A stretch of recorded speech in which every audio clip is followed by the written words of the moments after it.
Là, on va utiliser le verbe nazzala avec trois lettres, nun, zay, lem.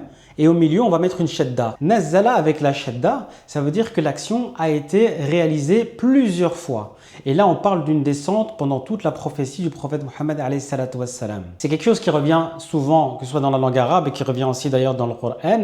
Lorsque vous avez des verbes comme ça à trois lettres, avec la lettre du milieu qui va porter une shadda, ça indique une action qui est répétée. Par exemple, dans la sourate Yusuf, les femmes de la ville, lorsqu'elles avaient été invitées et qu'elles avaient reçu un couteau, lorsqu'elles avaient vu Yusuf, elles se sont coupées le doigt. Et lorsqu'elles se sont coupées le doigt, Allah subhanahu wa ta'ala, le verbe qu'il utilise, c'est qatta'a. On a bien trois lettres, qaf, ta et ayn.